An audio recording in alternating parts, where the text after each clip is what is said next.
Launching kurikulum tingkat daerah muatan lokal mata pelajaran bahasa dan sastra Bungku. Kata sambutan Bupati Morowali Dr. Randus Taslim. Kata pengantar Kepala Dinas Pendidikan Daerah Kabupaten Morowali Amir Aminuddin SPD MM. Ketua Tim Penyusun Kurikulum, Kepala Seksi Kurikulum dan Peserta Didik Pendidikan Dasar Isman Hidayat Ishak SPD MM. Penulis Dahniar Arsyad dan Muhammad Yasir. Penerjemah Sinar Mutmainah. Ilustrator tim kamputo.com. Bahasa daerah atau lazim dikenal bahasa ibu adalah salah satu bukti kekayaan kebudayaan nasional yang dimiliki Indonesia. Dari Sabang sampai Merauke ada 742 bahasa daerah di mana 737 diantaranya masih dituturkan secara aktif oleh penuturnya. Kabupaten Morowali yang dihuni oleh etnis Bungku menuturkan bahasa Bungku dalam keseharian.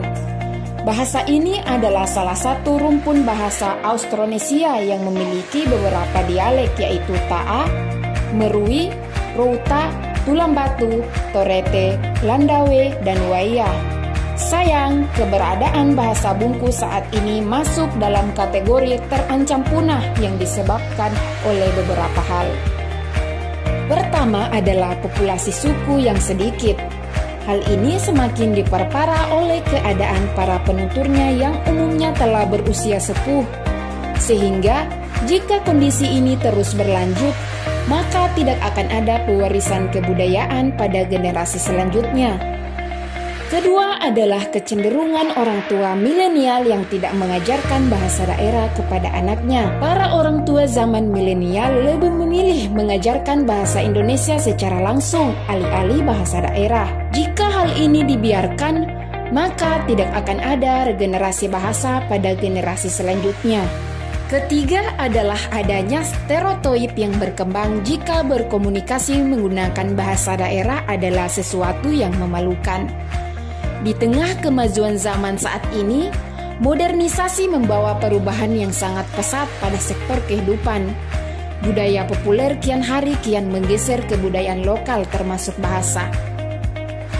Oleh karena itu, Dinas Pendidikan Daerah Kabupaten Morowali melalui bidang pendidikan dasar mulai menerapkan kurikulum muatan lokal berupa mata pelajaran bahasa dan sastra Bungku dari jenjang sekolah dasar hingga sekolah menengah pertama. Hal ini dilakukan sebagai upaya melestarikan bahasa daerah yaitu bahasa Bungku kepada generasi selanjutnya. Peradaban sebuah bangsa dapat dinilai dari adanya bahasa. Bahasa menjadi identitas, ciri khas, dan alat pemersatu yang mampu mempererat hubungan antar satu dengan yang lainnya. Bahasa yang merupakan tradisi lisan hanya akan lestari jika masyarakat masih mempertuturkan dan mewariskannya ke generasi berikutnya. Menguasai lebih dari satu bahasa memang terlihat keren, apalagi bahasa yang dikuasai adalah bahasa asing. Namun, yang perlu diingat dan diperhatikan adalah sebagai bangsa yang berbudaya, kita harusnya tahu di mana dan kapan menggunakan bahasa, baik bahasa daerah, bahasa Indonesia maupun bahasa asing. Masih ada bibit-bibit harapan Indonesia ke depan sehingga pewarisan kebudayaan sedari sekarang harus tetap dijaga. Jangan sampai kita menjadi pembunuh paling biadab dalam mata rantai peradaban dunia. Penulis bersama tim mengucapkan terima kasih kepada seluruh pihak yang telah turut membantu merampungkan buku ini, kepada Bupati Morowali yang telah berkenan memberikan kata sambutan dan melaunching buku ini, dan juga terima kasih kepada Kepala Dinas Pendidikan Daerah Kabupaten Morowali, Amir Aminuddin SPD MM, Kepala Bidang Pembinaan Pendidikan Dasar Musadik Zatlaadi Esos, dan Kepala Seksi Bidang Pendidikan Dasar Isman Hidayat Ishak SPD MM. Terima kasih.